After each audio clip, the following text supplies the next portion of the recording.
All right, good afternoon, colleagues. I think we should start. We've given people 5 minutes to get from the tea area to here. Some people will be struggling in just now, but we have to start. Before we start the session, I just want to give an indication of what's going to happen for the rest of the day today. If you've got your programs, you will see after this session, which will end hopefully at 5 o'clock, or just after that, we have set aside an evening of conversations with the family, Gandhi Mandela King family that is here, and also conversations with people that have interacted with the family through the years. And so unfortunately, we were not able to get everybody here, but at any rate, this is what's going to happen in the evening, right? So when we finish at 5:15, you can have a stretch break. There will be some, we've been eating this whole conference, right? So when we finish there at 6 o'clock in the tent, there'll be a light supper, a finger kind of dinner kind of thing.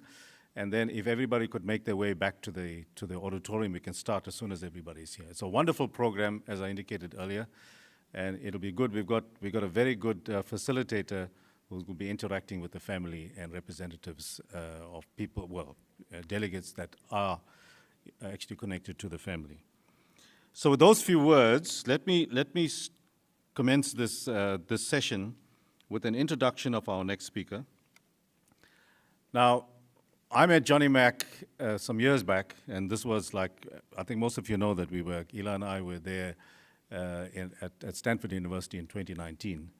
And post that conference, Johnny has been part of the World House Project and the network that has been set up. And in fact, he's been chairing the sessions for the last 2 years now. And I had the pleasure of meeting him for the first time the other day when he pitched. And it was wonderful to making that connection. But let me just introduce him quickly. I take back the word quickly, right? It's not going to happen quickly. Johnny Mack is the Associate Director of the World House Project at the Center on Democracy, Development and the Rule of Law, housed in the Freeman Spogli Institute for International Studies at Stanford University. He has extensive experience in social change, community development, and international relations. His professional background includes serving as the director of the Martin Luther King Jr. Center for Nonviolent Social Change, and also the president, I didn't know this, of the Nelson Mandela Family Foundation and the Drum Major Institute president. Maybe you can tell us about that Drum Major thing sometime. He studies social change, social movements, and human development, and his research focus is subsumed in his seminal work, After Confrontation, Then War.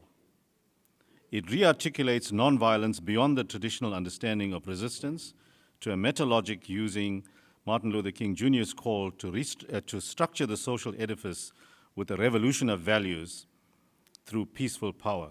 And that is the topic of his talk, and which I'll mention this now.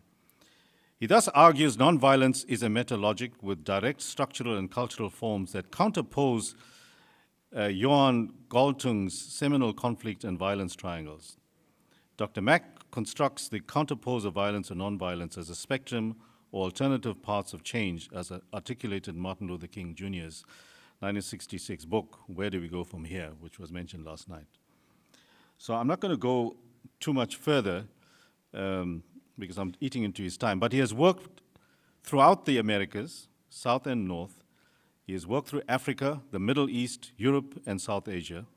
His community and international relations work includes comprehensive community initiatives and community-based dialogue, education, and training programs on nonviolence, peace, and development. Let me stop there.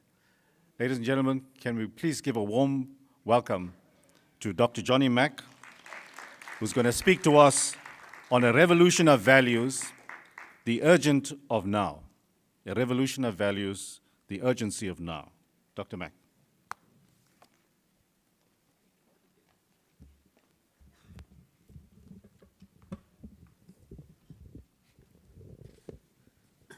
Well, good afternoon. Oh my. I'm debating to myself whether I should read this 100-page presentation or whether we should have a conversation. I don't think we have the time, Coogan, for all that I would want to say. I don't know why I said Coogan. David, I am so sorry. So may I begin this way? I'm going to try to talk my presentation today, if that's all right with you. And I want to begin with this statement. Nothing splendid has ever been achieved except by those who would dare believe that something inside themselves is superior to circumstances. May I repeat it? Nothing splendid has ever been achieved except by those who would dare believe that something inside themselves is superior to circumstances. It seems to me that that statement sums up the lives of Mahatma Gandhi, Martin Luther King Jr., and Nelson Mandela. But it also speaks to each and every one of us. We have to determine, we have to decide, we have to find that something inside ourselves, that internal turbo that drives and directs us toward a better world, toward a better today and a better tomorrow. And that then brings me to the subject that I've been asked to speak on and I've written a paper on, and it is Dr. King's notion of a revolution of values. It raises the question, what revolution and which values? Whose values? It also raises the question, how does this revolution of values take place?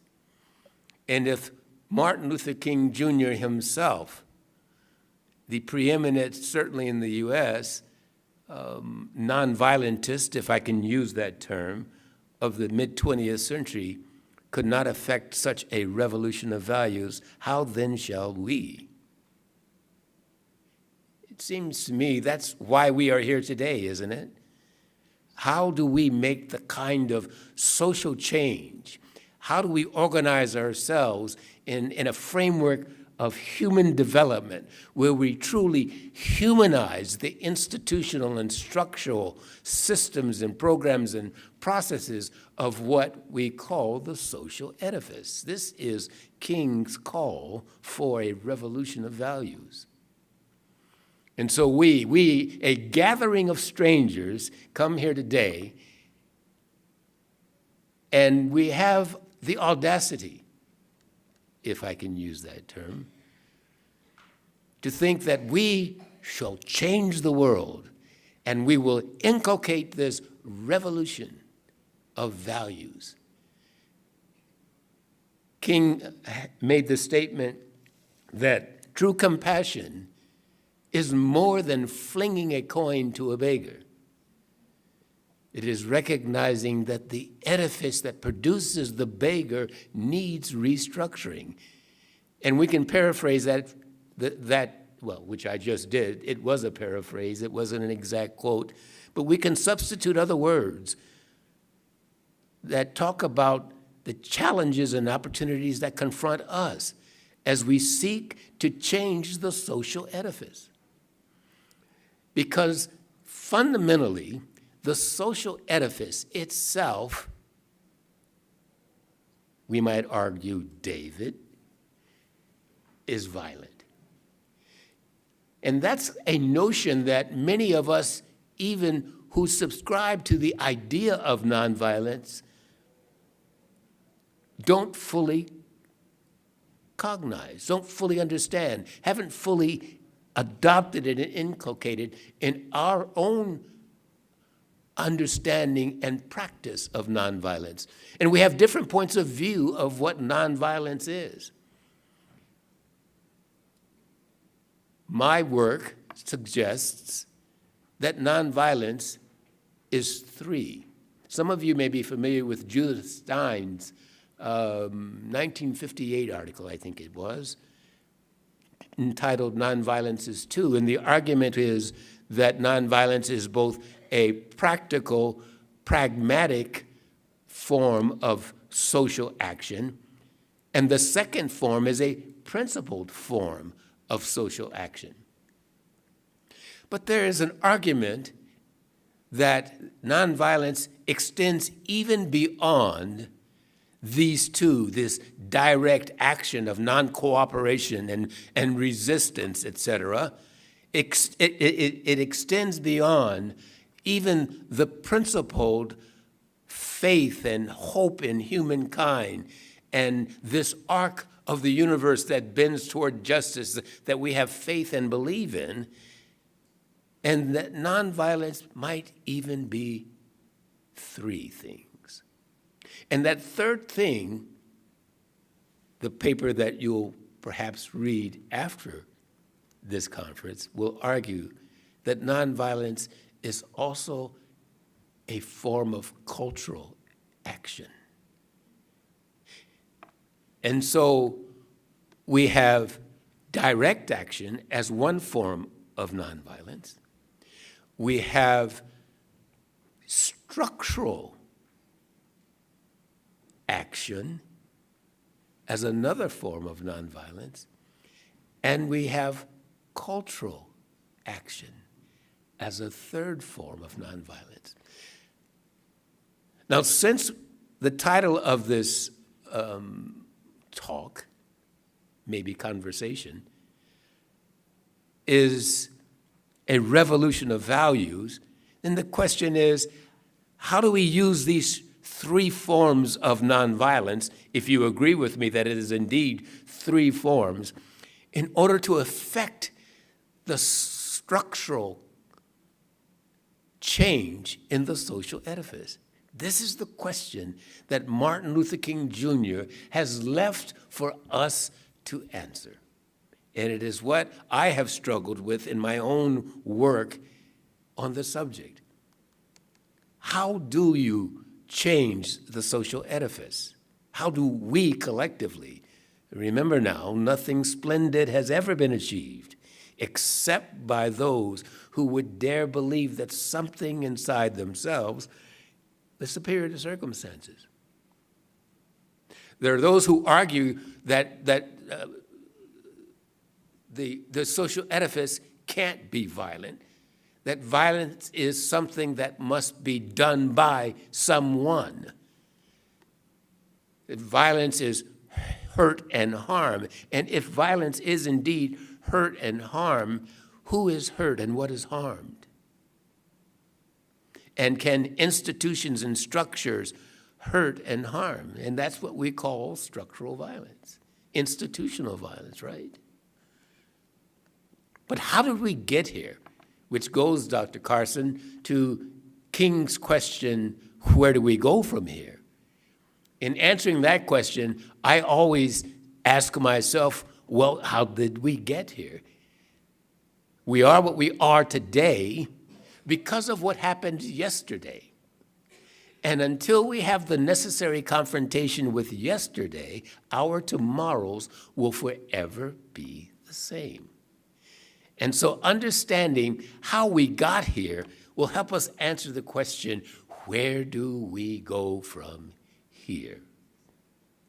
The argument here is we got here, we have the current social structure, the current social edifice, because we, humanity, adopted a certain framework of values. And those values inform and instruct how the social edifice will operate in our lives, how it will inform and instruct even who we are and what we do. It will inform and instruct who benefits and who suffers the burdens of the edifice itself. Am I making sense? Oh, you can talk. And that's where we are today. Our challenge is to understand how we got here. And it's why King argues that we need a revolution of values, because King understood that the social structure, the social edifice, the edifice that produces beggars, the edifice that produces war, the edifice that produces poverty and racism and materialism,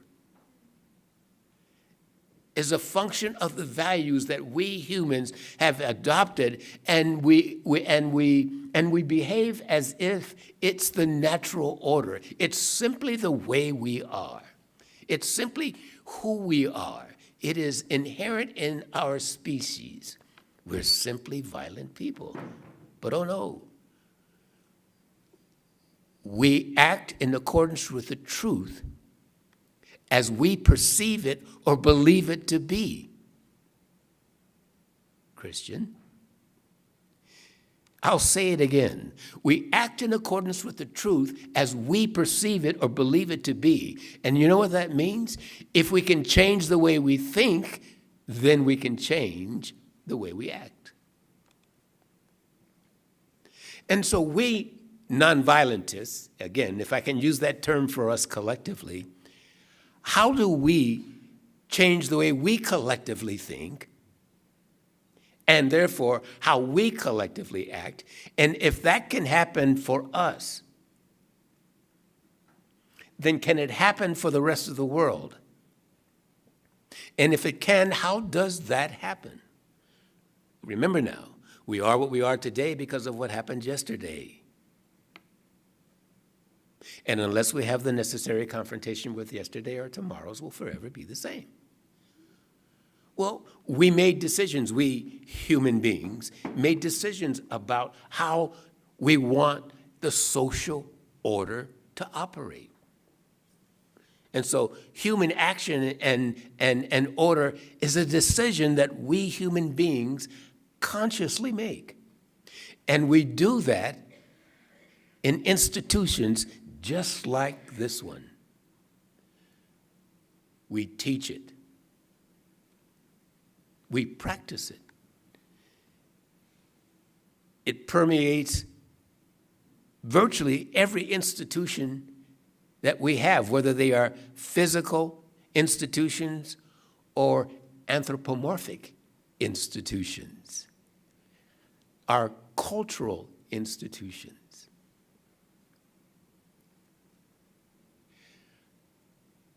And so now we must find a way to change the values that King finds are violent. And King calls those values what?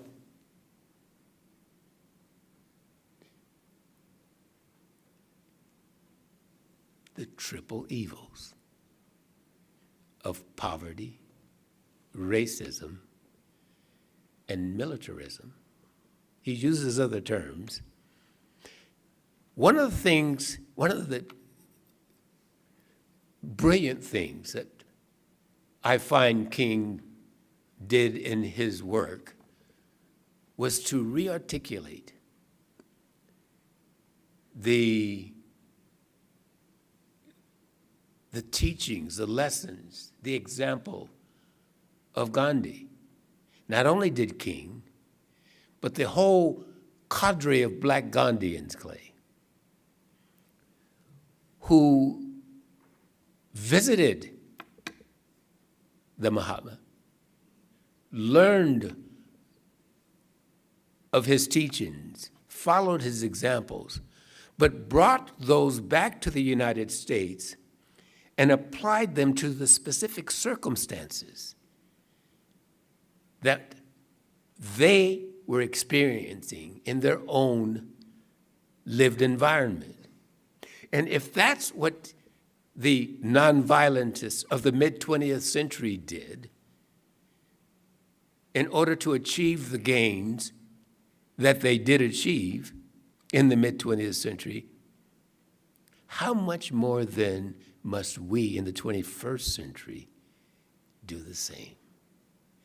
Do we continue to simply mimic what we saw someone else do, or do we rethink what must be done in order to respond to the challenges and opportunities that we find in this century? We spend a great deal of time, we, all of us, including myself, I'm going to be a bit controversial here, but if not, then why did we come? We praise what others have done in the past, but refuse to use the exact same energy, the creative drive and energy that they used in order to effect the changes that confronted them in their time. And we're quite comfortable in our seats. Not here, of course, I'm talking about other people. We're quite comfortable recounting and talking about the love and the faith and the courage of those we admire so well, so much. And we forget that nothing splendid has ever been achieved except by those who would dare believe that something inside themselves was superior to the circumstances. So where are the believers today? Who are, Keshav, the believers today? And what is that internal turbo that will take the fundamental principles and values of nonviolence and re-articulate them for today and pass on to those generations who follow us so that they as well can re-articulate? You see, because remember now, we are what we are today because of what happened yesterday. We won't change the world. We won't change the edifice in an instant. That is why the means in calculation of nonviolence is so important. We're challenged to give account for nonviolent social change activity, particularly a direct action and whether it's effective or not. And we argue with those who might criticize that nonviolence simply doesn't have enough oomph to go up against the exigencies of violence. But in reality, what makes violence work, as we all know, is our cooperation with it. Whether that's direct physical violence or indirect structural violence or the ubiquitous cultural violence that legitimizes the other two forms. That's Johann Galtung, by the way. And so the urgency of now, how am I doing on time, David? The urgency of now in effecting this revolution of values is the urgency that calls us to account for how we use our time. Martin Luther King Jr. admonished us to study nonviolence, even at the United Nations. And I often thought, what does he mean? Does he really intend that the United Nations is going to create a nonviolent army? Is that what he was calling for? Study United Nations, how to create a nonviolent army. Maybe so. But who will spend the time to really examine these forms of nonviolence? When David gave my introduction, and thank you, David, he mentioned that my work falls under the title of After Confrontation, Then What? Now let's think about what that really means. We talk about nonviolence as being, again, non-cooperation, resistance, etc. But after we've protested, after we've not cooperated, after our resistance,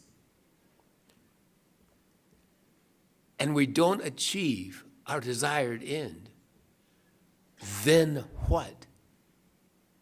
Then what do we do? If we view nonviolence only as direct action, and if we view direct action only in the terms or in the framework of direct physical engagement, stay with me. After that, and we don't achieve our end, after that, and we achieve our end, we topple a authoritarian regime, only for it to be replaced by another authoritarian regime, then what? Are there other forms of nonviolence that can be informed by this revolution of values that we can employ? Well, I've argued or I've suggested that there are, that we can inculcate, as King asks, into the social edifice a different value system. After all, the social edifice that we have over time is a collection, an iteration of decisions that we humans have made, and a cooperation with those decisions over time that bring us where we are. Can we then employ processes of social action that inculcate and infuse into the social edifice a different set of values? And what is that set of values that King wants? We said that the values that he wants to change are poverty, racism, and militarism. And following his example, we can re-articulate that, or those ideas, as greed or cupidity.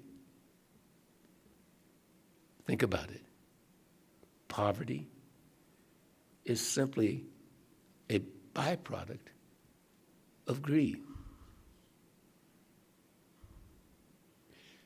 Racism is simply a byproduct of what?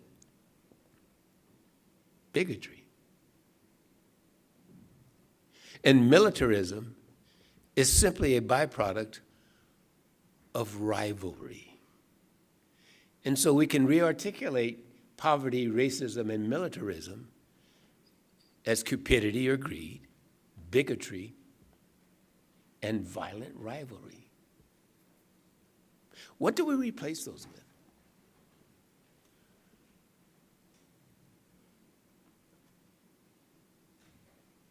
If you read my paper, you'll find that we can replace them with community, dignity, and liberty. And you'll find where King talks about those three, what I will call triple virtues. Did you catch that? Rather than the triple evils, King is asking for a revolution of values that are triple virtues. We can do it because nothing splendid has ever been achieved, except by those who would dare believe that something inside themselves is superior to circumstances. How am I doing on time, David? Can we go 5 minutes? I think it's a wonderful time to interact. Yes. I would love to interact. And so we talked about, or at least suggested, there's a certain trajectory over time. We've grown comfortable as a people. We've accepted certain notions as being the inevitability of who and what we are as a humanity. Even we who subscribe to this idea of nonviolence. This is one other thing I want to talk about, and it's civil society, and particularly youth.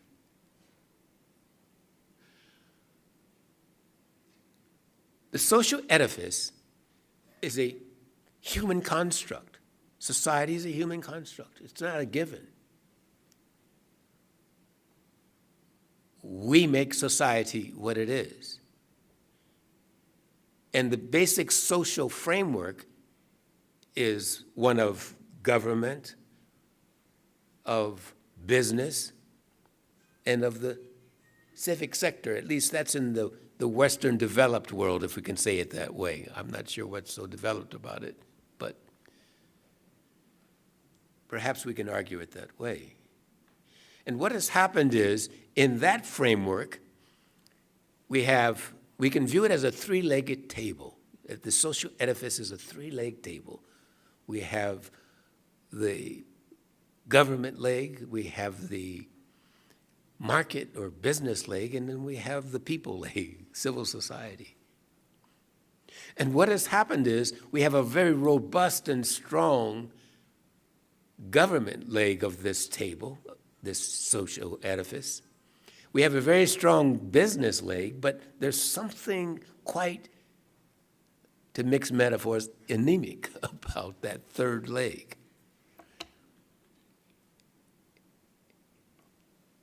It's underdeveloped. How do we fully develop that third leg of this social edifice? Is that part of the revolution of values that needs to take place? And then, who's responsible? Most of the social change, particularly in the Western world, that has taken place over the last 100 years or so, has come from people a lot younger than I. There's one problem with youth, however. You know what that problem is? It doesn't last very long. It's transient. It's transiency. We somehow grow up. How do we inculcate that value framework so that children and youth carry those values and principles into adulthood, and the decisions that they make in business and in government and in the civil sphere are made using those principles and those values? It seems to me that's the kind of study and work and praxis that we must do if we really intend to restructure the social edifice. Because after all, there's something that seems to be untenable about a consistent, contentious politics. At some point, at some point, after confrontation, confrontation itself isn't enough. And if we can create the cultural and institutional frameworks that change the social edifice, we can have a more just and peaceful world. Back to you, sir.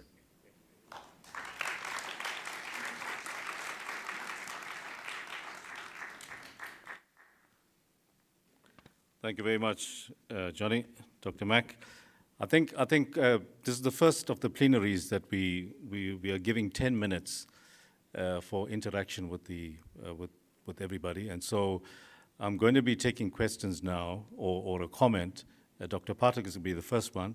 Can we have a roving mic, please? But I think let's ask this question the way Johnny has put it. How do we develop the third leg of the social edifice? Who is responsible?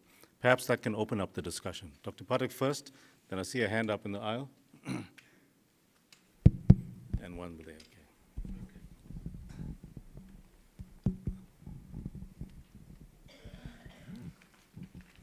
Once I had been to Ireland, Belfast. In the evening, my guide took me to a place. There are a lot of people there. I asked why they are here, what for? So he said, this side lives Catholic and this side lives Protestant. And they fight every week and 3, 4, 5 people are killed.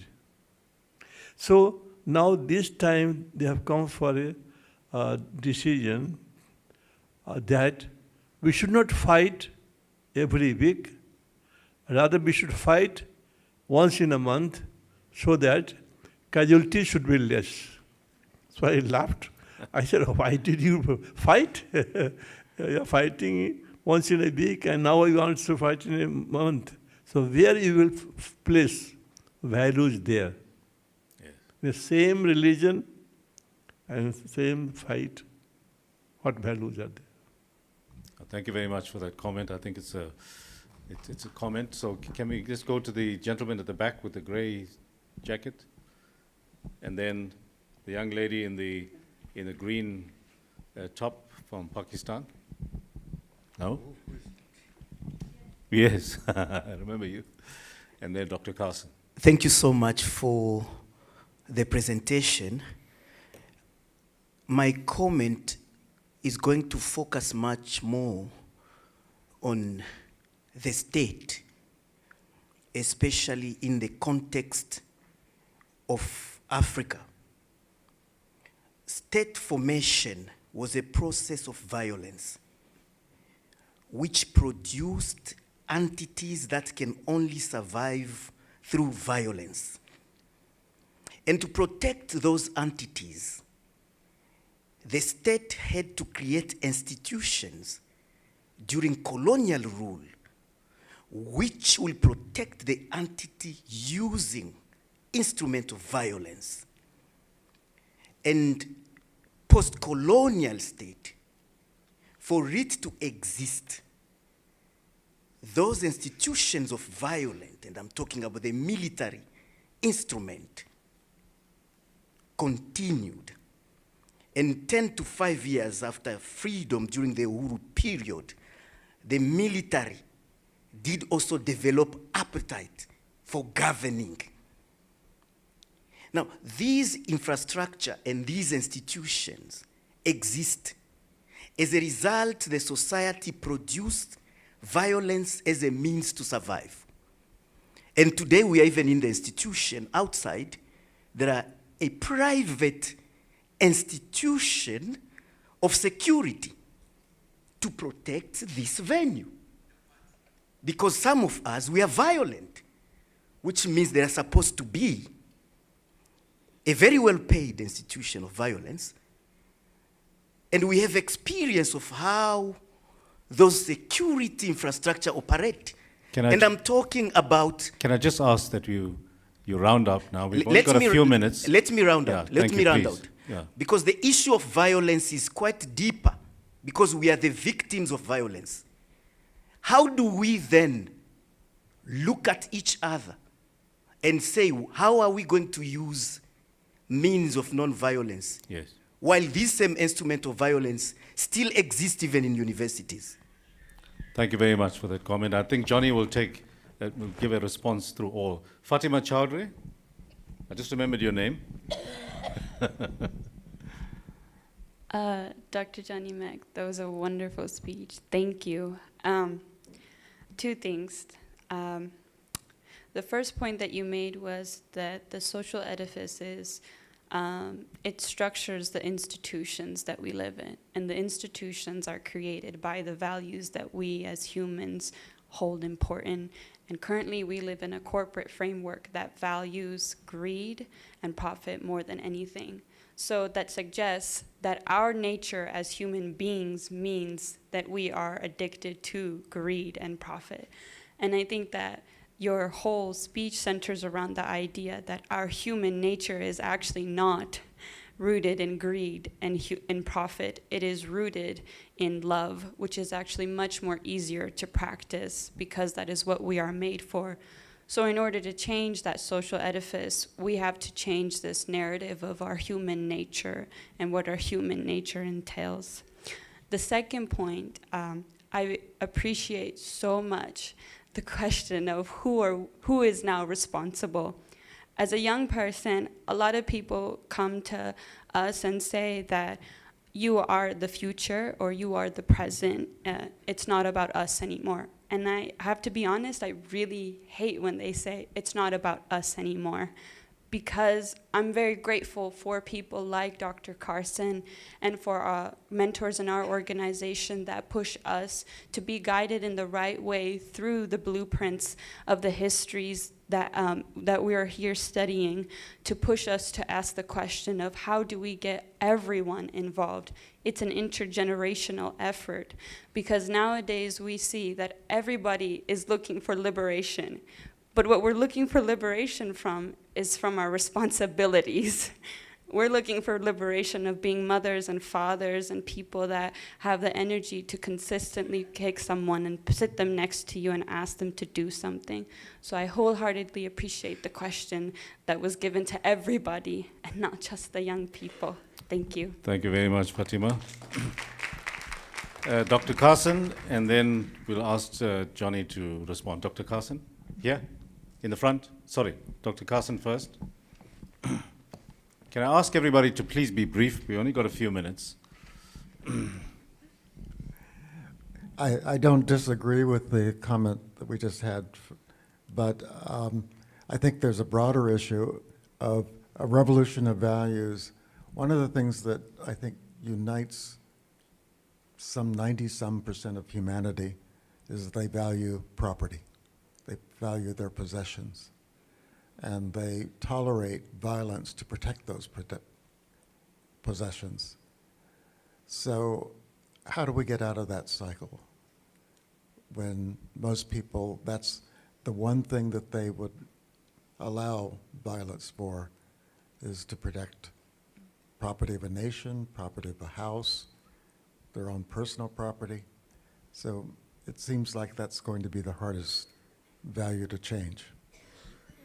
Oh, thank you very much for that. Johnny, you want to come up and respond? Dr. Pathak first had a comment in terms of his experience in Ireland, and then we had a comment about the government and the violence, and then Fatima made a very good point too. So,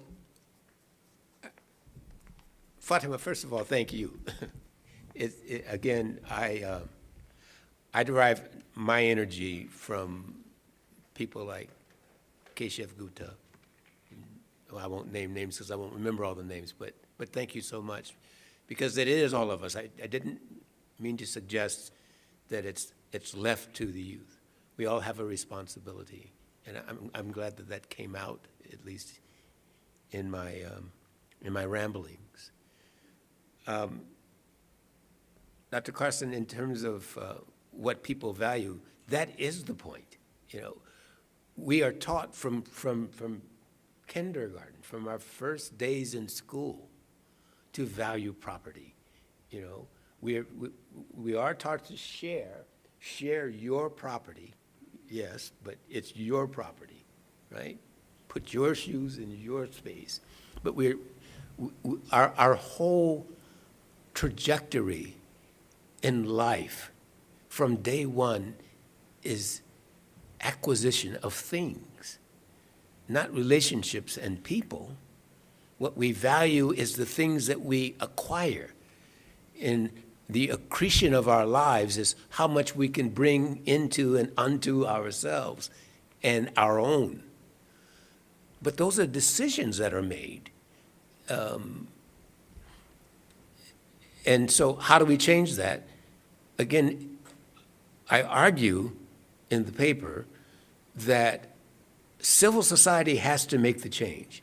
The private sector has no incentive to make the change. And government has no incentive to make the change, at least not as government is currently structured. I don't suggest that this work is easy. You know, there's no magic wand, and it's not going to happen overnight any more than where we are today happened overnight.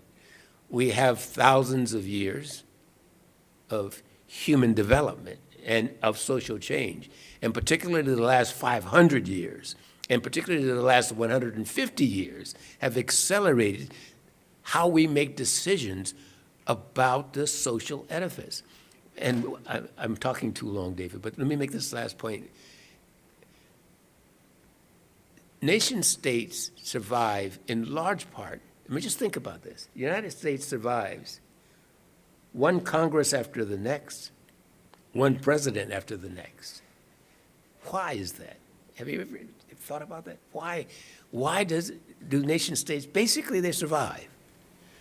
And they survive for one simple reason: bureaucracy. The bureaucracy, the edifice itself, is designed to outlive us all. Now, there are tweaks and turns and shifts, but basically, while the state may change over time, that change is very subtle, sometimes it's not so much. But we put in place, even in terms of our understanding of internal and external security, internal being policing, external being the military. They are designed to sustain the status quo. And what sustains the status quo, it's not sustained, I argue, I hope you'll read the paper, it's not sustained from the top down. It's sustained from the bottom up. That is the genius of Gandhi and King and Mandela. It's understanding that power really is from the bottom up. And we give that power over to the state. We give that power over to the state. And if the state, by definition, has the monopoly on violence, what do we have as citizens? Think about this. I'm going too long. If the state has the monopoly on violence, please someone answer this. If the state, by definition, has the monopoly on violence, then what do we have? If we give up, yes, Christian. Pardon me? We have, it's a wonderful, Christian Bartov, Dr. Bartov says, we have the monopoly on conscience. Absolutely. And may I re-articulate it this way. If the state has the monopoly on violence, we have the monopoly of nonviolence. Think about that. And if we can understand the true power of nonviolence, remember I talk about developing the third leg, civil society. We don't believe that we can develop the third leg. And one of the reasons we don't believe it is because we're not taught that we can. And there's a reason we're not taught that we can. And so, you know, I was talking to someone, maybe it was Keshav, about, I don't remember who it was, about the corporatization of the private sector of NGOs. I'm rambling again, but I hope I've offered some response that's meaningful to your three comments.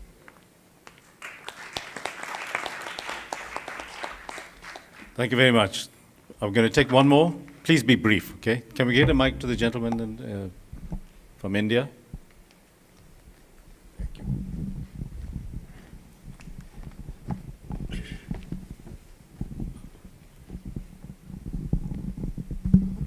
As far as my understanding, value is a subjective concept. It may changing from one occasion to another occasion or one nation to another occasion. If Indian soldiers killed by others, somebody stated that it is a good thing, others state that it is a bad thing. And we are living in a valueless society, jobless society, and voiceless society, and loveless society because of since globalization. Therefore, as the presenter stated that there may not be any uniform rule with regard to value. We can state that this is correct value or that is another value. And as somebody stated that even the corporates, they were giving new meanings to values. That is my observation. Oh, thank you very much. I think in answering this question of how do we change the social edifice and the points that Johnny raised, I think one of the issues, and I want to go back to Professor Lubombo, who addressed our forum a couple of weeks ago. And one of the questions he posed is, why do we complain about the governments that are in place at the moment? Who actually elected these governments? You know, and so the message simply is that if you want change, if you don't want a despotic rulership over your country and so on, consider what you have. You have the vote. You have the monopoly of the vote. You have a choice to make. And I think that leads to the third, well, you said government, right? The market, business, and then, of course, the community as such people, basically. And I think that we also have that as a tool in order to bring about this change. But I think, ladies and gentlemen, let's bring this to a close. Unless somebody wants to make a telling point now, I think we've had a wonderful presentation today.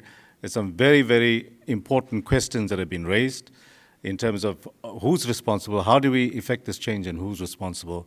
And I think that is something perhaps when we leave tomorrow, during the time of resolutions and so on, we would have actually answered one of those questions. Who's going to be responsible? What are we going to be doing going forward?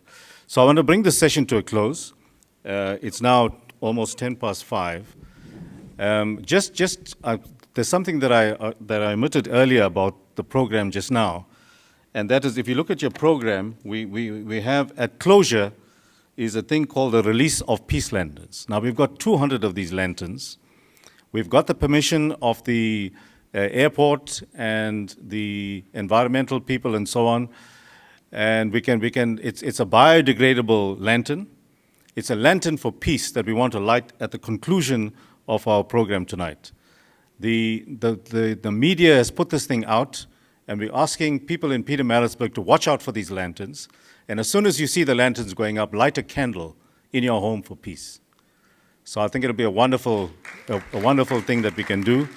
So I'm urging everybody to please stay. It's a wonderful program coming up, and we've got, I'll tell you something, if you haven't heard Yunus Karim yet, well, you're in for a treat. So that's going to happen immediately after we have our dinner at 6 o'clock. You can stretch your legs now, have a comfort break, and then we'll see you here promptly at 8:45, 8:30. Let's make it 8:30 so that we can have a little earlier close, okay? Sorry, I meant 18:30. Sorry, my apologies. Thank you very much. Okay, we'll see you later.